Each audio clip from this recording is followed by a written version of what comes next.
Good afternoon po sa inyong lahat.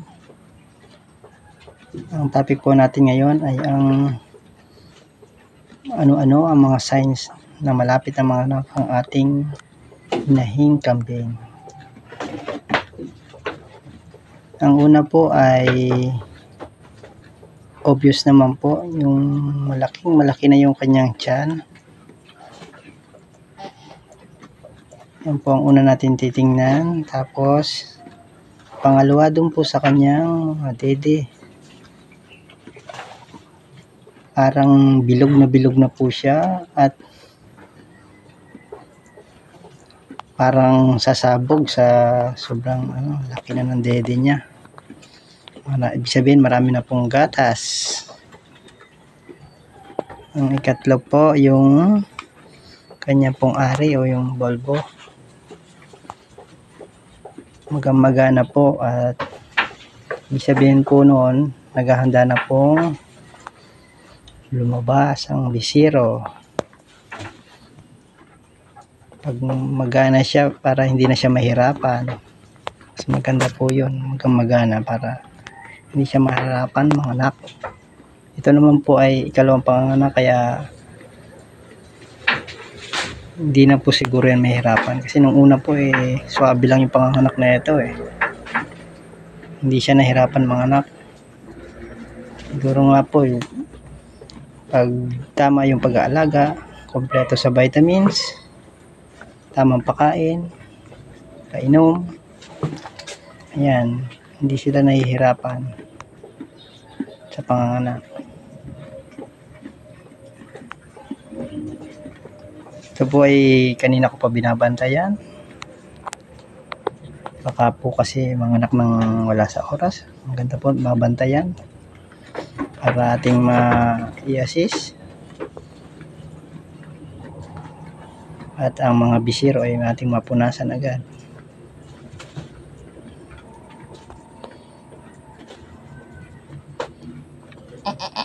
Ito po yung ikaapat na sign, yung hindi na sila mapakali, parot parini, hindi naman sila nagkikinain na. Tapos kalima po, mayat maya po silang umiihi pero kakaunti lang naman, hindi gaya nung karaniwang pag-ihi nila na isang bugso lang at malakas.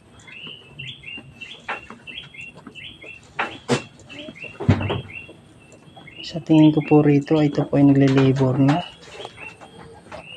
Parang nagle-labor na po kasi, kaya binabantayan ko na po. Ayan na po. Ang paghinga niya po ay masyado na mabilis. Para siya nag-exercise. Hinihingat. Yung tintig nung kanyang yung tintig ng kanyang dibdib ay masyadong mabilis. Ayan po, kitang-kita po sa tiyan niya. Hindi yung karaniwang hinga ng kambing. At minsan parang medyo napapa na siya. Hindi malaman kung napapatay o napapaihi. Kaya ito po ako at magbabantay dito. Masyado na pong malaki ang tsansa ng mga anak ito kasi malapit na po itong sa due date niya, kaya lang 11 days pa po.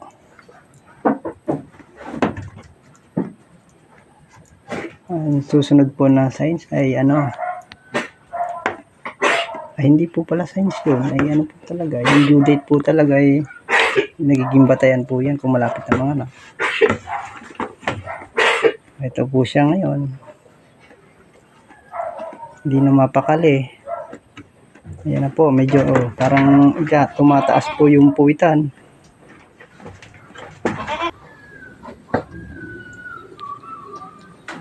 Ayan po, parang umiira na siya sa oras na ito. Maangat-angat yung bandang puwitan po. Yan po si puti, parang hinihilab na yung tiyan. Kanina ko pa inaantay, wala pa rin. Hinihilab lang po pero hindi pa lumalabas. Ayan naman po si puti. Hinihilab na naman po yung kanyang tiyan. Umaangat na naman po yung kanyang bandang puwitan. Ayan po, susunod natin.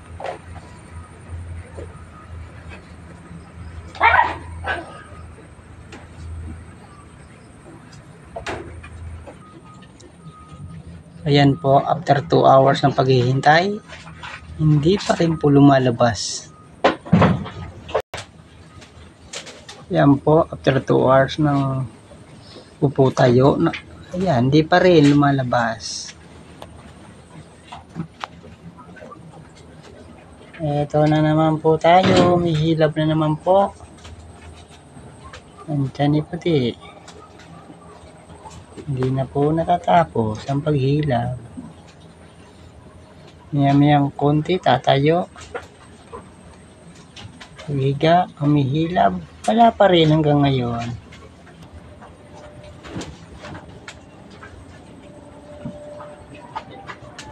Yun na po, humihilab na naman.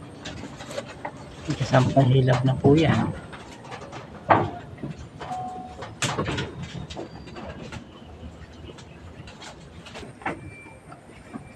Yun na naman po.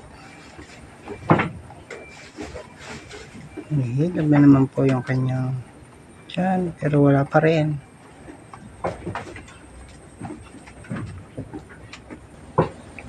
Yan, sige lang po sa pag-ire. Puti, ire pa, ire. Ire. Ire ng ire. Sige.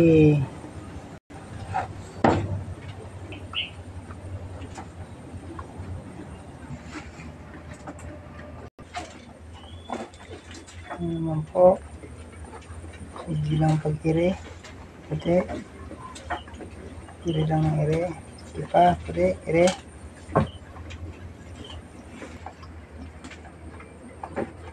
Yan po, sige lang siya sa pag-ire. Mukhang malapit na po yata talaga to.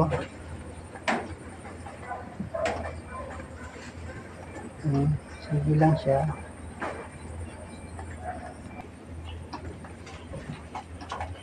Ayan, sige pa rin sa pag-ire si puti.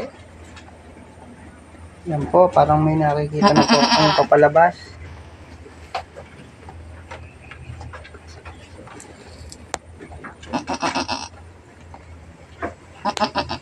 Yan po, malapit na po yan.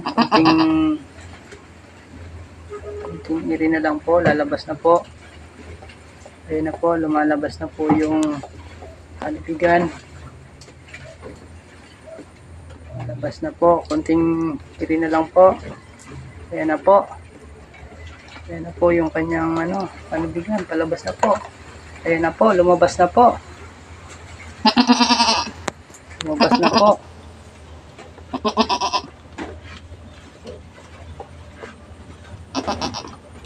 Ayan na po.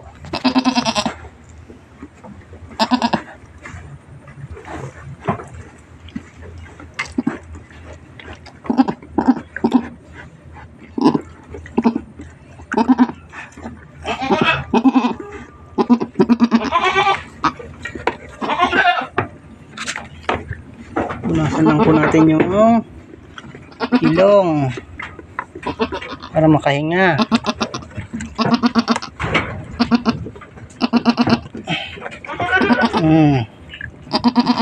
Po.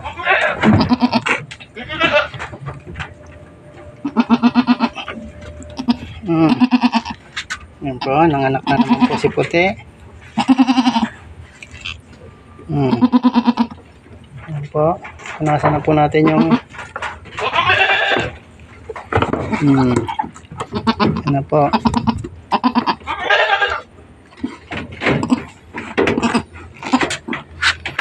Yan na po ang maglilinis na.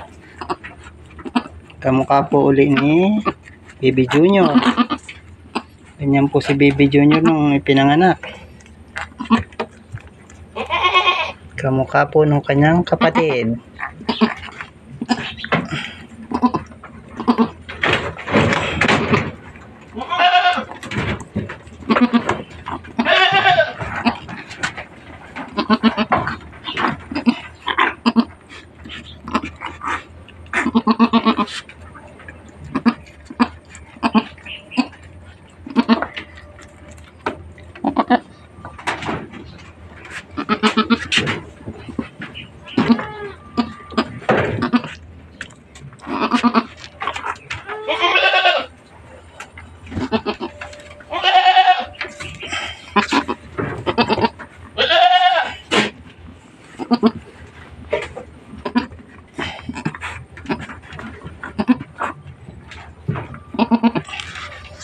Yun po, pagka may nanganak po tayong kambing, kailangan po yung bandang ulo lang po ang ano natin, yung sa may ilong, sa kabibig, para makahinga. Kasi marami pong lamad. Para makahinga po agad ang bisiro. Ayan po. Ayan po natin yung ina ang maglinis ng buong katawan niya. Yung ilong lang po ang kailangan nating punasan agad para makahinga. Ayan po.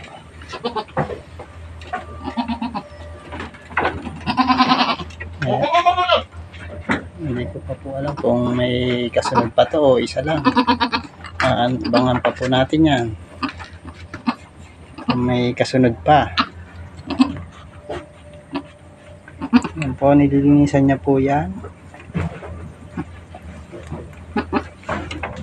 Napunasan ko na po yung ilong niya sa yung bibig para makahinga. Okay na po yan. Yung ina na po ang nalilinis. Ganyan lang po yung lagi natin ginagawa pag kami nanganganak na kambing.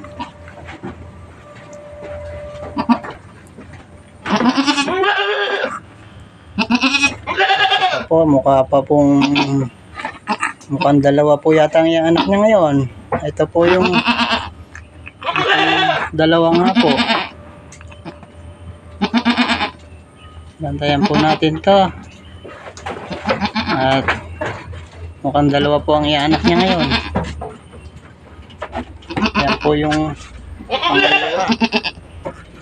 Panubigan, dalawa po ang kanyang panubigan.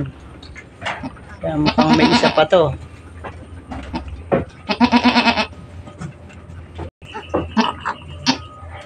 Kaya na po, lumabas na naman po. Lumabas na naman po yung pangalawa. Ito po at malinisan.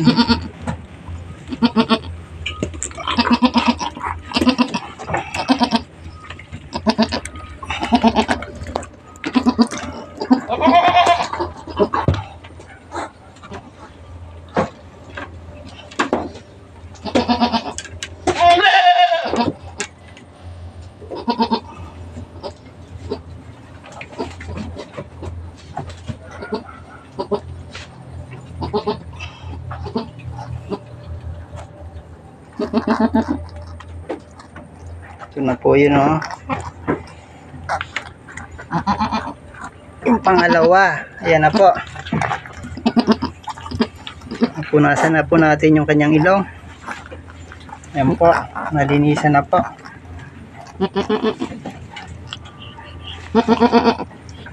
May hinga-hinga na po yan.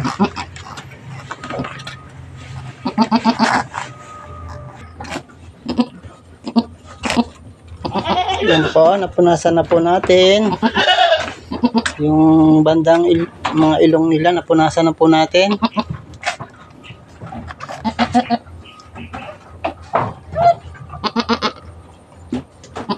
Yan po, malinis na yung kanilang ilong, nakakahinga na po ang dalawang bisiro.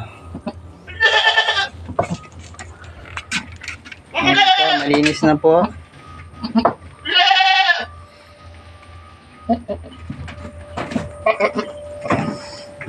Yan na po ang anak ni Puti.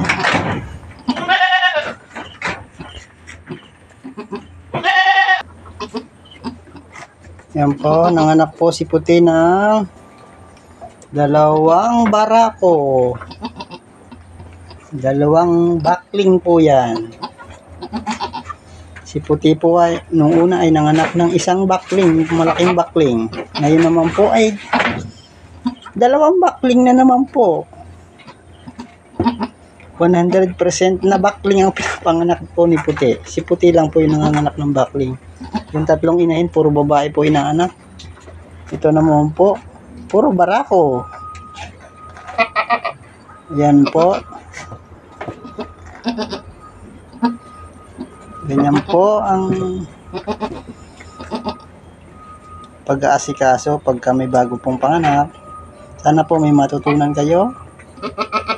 At happy farming po. Ganito na lang po.